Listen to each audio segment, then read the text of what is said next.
Namco. Hello and welcome to another Game Nexus arcade video. Today we're going to be taking yet another look at Soul Calibur 3 Arcade Edition. This will be my playthrough finally of Amy, who was one of the 3 exclusive characters to the arcade version. And as you can see here, here's a selection screen. Your exclusive characters were Li Long, Huang Sol Yun, and of course, as I just mentioned, Amy. And now, when I'm saying they're exclusive characters for anyone who doesn't know anything about the arcade edition, is they were available in the fall as she attacks with her soul behind every strike.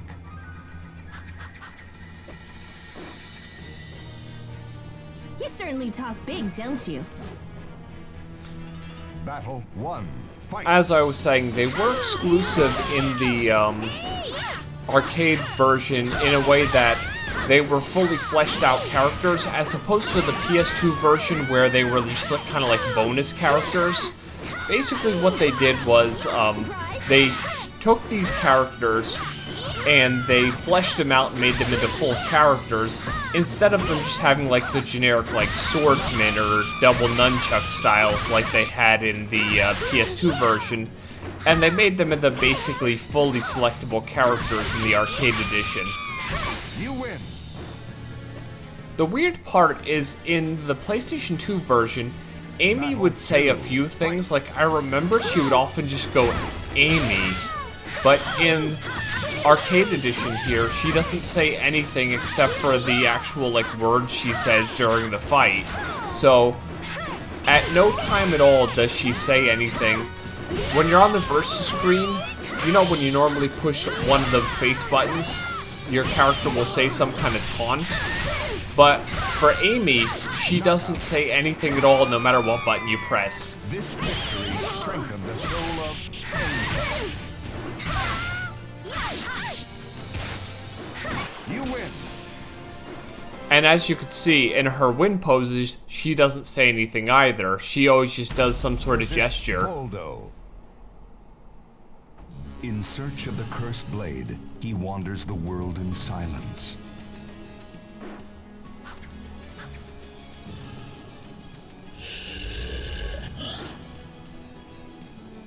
Battle 1. Fight. Now, for anyone who didn't know, Soul Calibur 3, the original version, was released exclusively for PlayStation 2, which had disappointed lots of fans at the time because, if you remember right, Soul Calibur 2 came out in GameCube, Xbox, and PlayStation 2, which was actually pretty cool because regardless of what console you had, you could play the game. But in North America, it got a release date of October 25th of 2005. In Europe, it was released on November 18th of 2005. And in Japan, it was released on November 23rd of 2005. With this revised arcade edition coming out for the Namco System 246 arcade hardware the following year. Now, from what I understand, the actual arcade edition here wasn't just tweaked as in these 3 characters being brought up and made into full characters. It actually also included like some balance tweaks for all the various characters as well. So like for instance, a lot of your existing characters, they just fixed a lot of things and rebalanced them greatly. And from what I understand, a lot of people actually were able to import some of the rebalancing data for the characters into the main game without a problem. Versus Taki.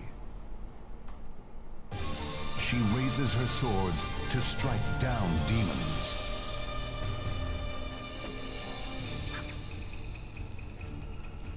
It'll be over quickly. Get ready. Battle 1. Fight. And now, from what I understand, like the modders were able to bring a lot of the balance tweaks into the PS2 versions. But I heard some of the stuff, like for instance, Legends mode. Unfortunately, the Legends mode and of course the Soul Calibur 2 exclusive mode cannot be brought into the game, because you kind of would have to reprogram the whole game in order to bring a whole mode over. And it's not that easy, unfortunately. So Legends mode and then the exclusive mode in Soul Calibur 2, unfortunately, will only be in these arcade versions. And as of making this video, which right now we're in April of 2019, these games do not work on any emulators. So the only way to play Soul Calibur 2 or Soul Calibur 3 Arcade Edition is on the actual arcade hardware, since neither Namco System 246 game or, of course, Namco System 256 games can be emulated at the moment. But you never know, sometime in the future, the Namco System 246, 256 hardware might be emulated. But from what I understand, the big thing holding everyone back is the way that the game handles the dongles is not 100% understood.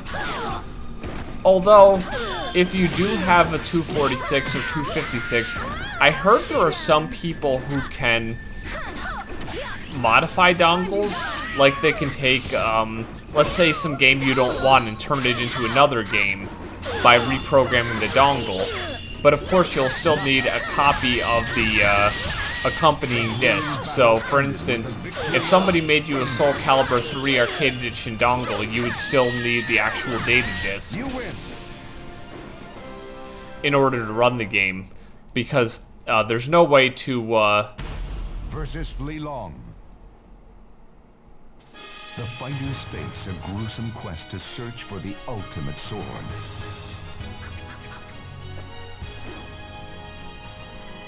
I will never yield to the likes of you. Battle 1. Fight!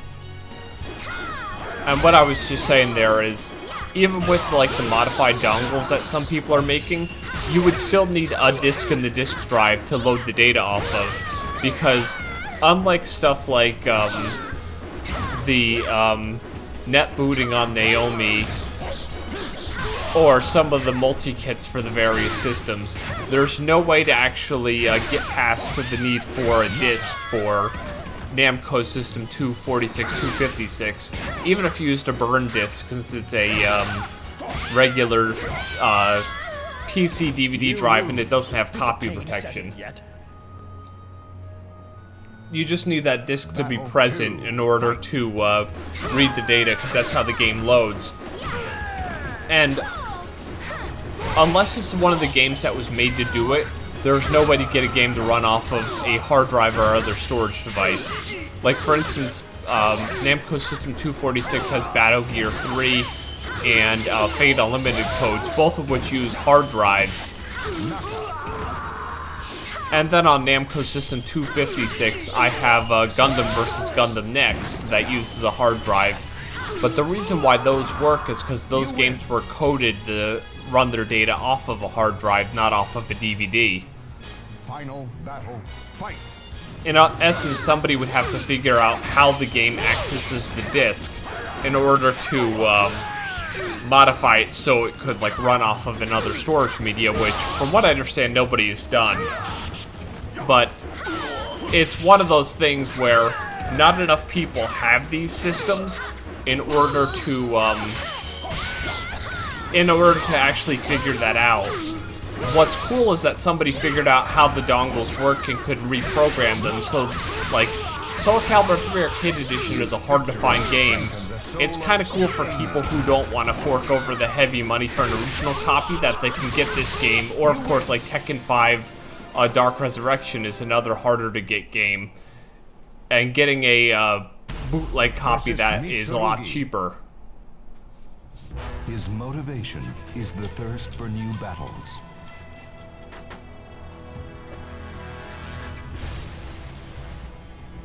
A worthy adversary.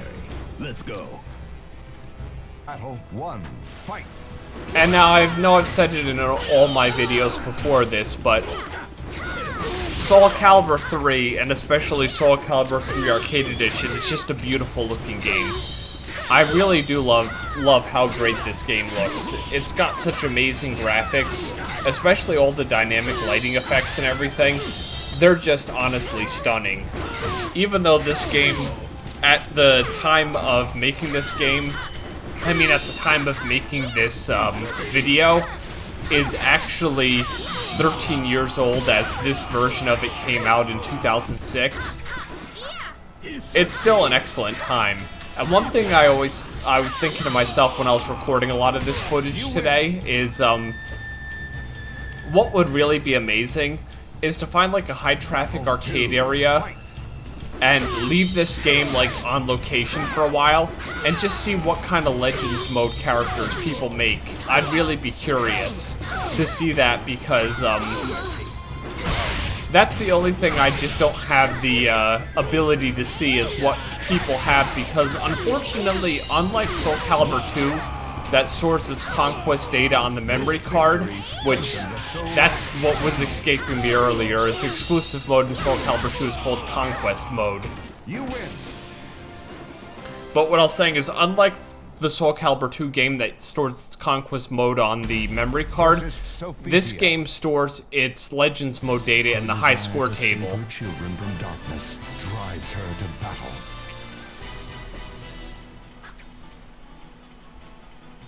I don't want to fight. Battle 1, fight. And if you see those parts where you'll see like a flash of Amy before the match starts, that's because I had lost there, and I just edited all my losses out. You can tell by the actual timer there that I'm not doing so well, because I can tell you, after so many months of like every once in a while just sitting down and trying to win this game as Amy, I just honestly haven't gotten any better. And I figured at this point, I really just wanted to get a video of some Amy gameplay out there, especially since Amy was just released as a downloadable content character in Soul Calibur 6. So this will get everyone an idea of her, like, first official full character outing for the Soul Calibur series. Of course, as far as home versions go, her first, like, selectable full character outing was Soul Calibur 4. But in this arcade version, she became like a series regular from this point on. But as I was saying, was the actual Legends mode data for Soul Calibur 3 is saved in that area on the arcade system that's reserved for like settings and high scores. So unfortunately, on this game, when you switch games, like if I were to pop Soul Calibur 3 or Tekken 4 in, all the Legends data gets lost. So the only way to truly see some Legends mode characters is if you were to leave it on location for a while and just see what people would do. Versus Cervantes. The evil sword's existence, as well as his own, hangs in the balance. Sink unto oblivion. Battle 1, fight! And now another thing I actually had learned during all the playthroughs, like, I can honestly tell you, through trying to record some Amy gameplay, I probably did maybe about 10 or 20 full playthroughs. And no matter what I did, I just couldn't really do all that much better than I had done. I think the best I did was like 15 minutes as my total stage clear time. And what happens is, I don't know if if you haven't seen any of my other Soul Calibur 3 videos, let me tell you how this works. Depending on how well you do in standard mode or quote-unquote arcade mode, depends on who your boss is for the mode. It'll either be Night Terror if you do really well, Abyss if you do pretty well, or the highest ranked character from Legends mode if you don't do so well. And no matter how hard I had tried, and no matter how much I played this, I never got anything other than the Legends mode character. But then today, I just realized, in my other videos, 2 of them I show Night Terror and 1 of them I show Abyss. I've never shown actually fighting the Legends mode character, so in this gameplay you'll actually see that for once. You win. Which, if you were observant earlier, you would have noticed who the highest Inferno. Legends mode character was. 2 heroes finally meet under the star of destiny.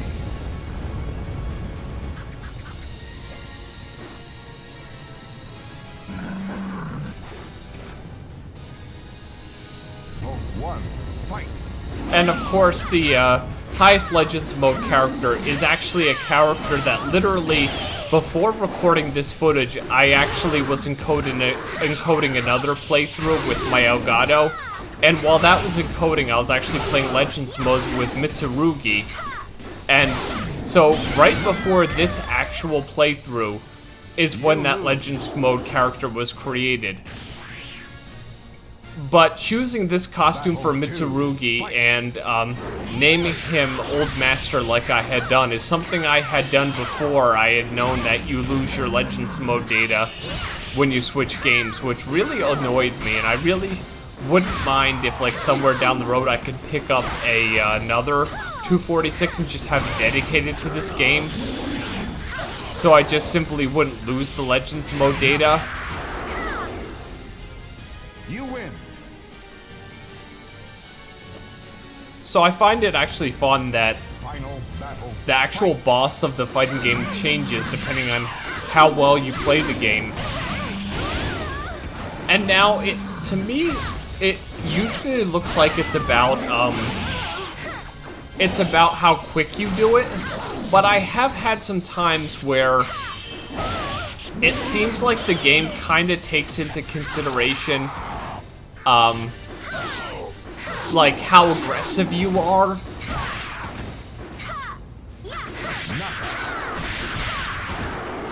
You win.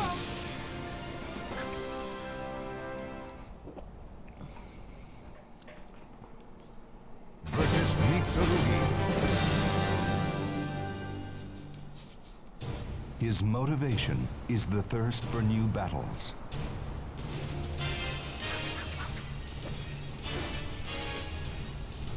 A worthy adversary.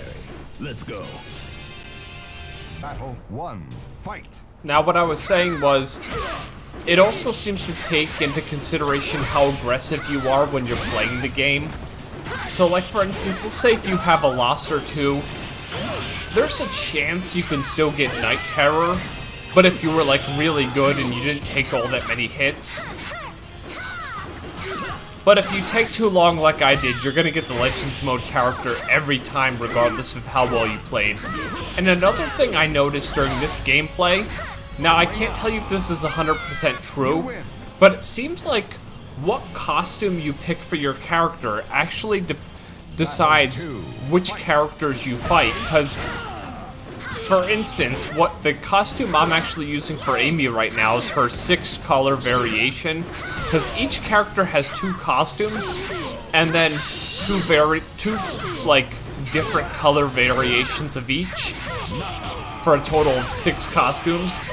And this is the second color variation of the second costume, making it the 6th costume that Amy has.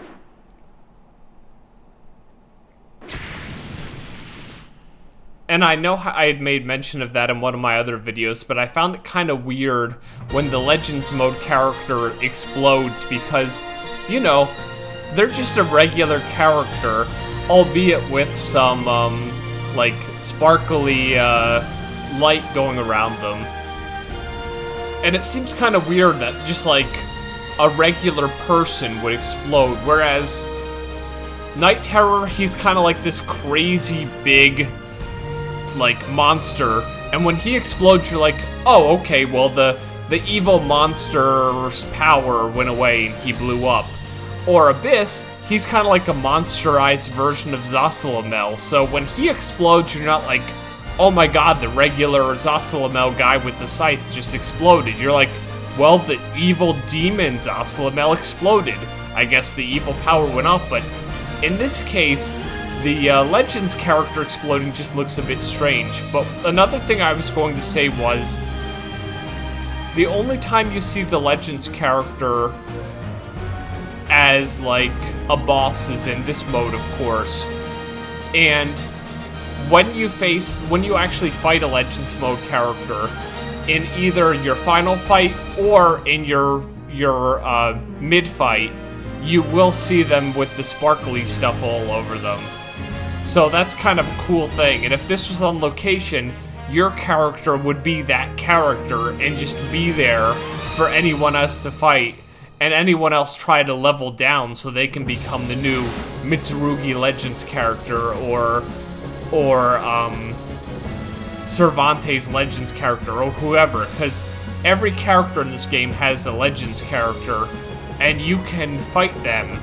And if you get over their level and you beat them in the last fight, your character will become the Legends mode character, and you can name that character whatever you want, and there's a lot more spaces than it would be for like a normal high score. Well, that's what Amy looks like in Soul Calibur 3 Arcade Edition. I can honestly say her moveset's not my favorite. It's decent, it's not the best, but you never know, you might like it a lot better than I do. Well, this has been another Game Nexus Arcade video, and I'll see you later. Bye. Namco.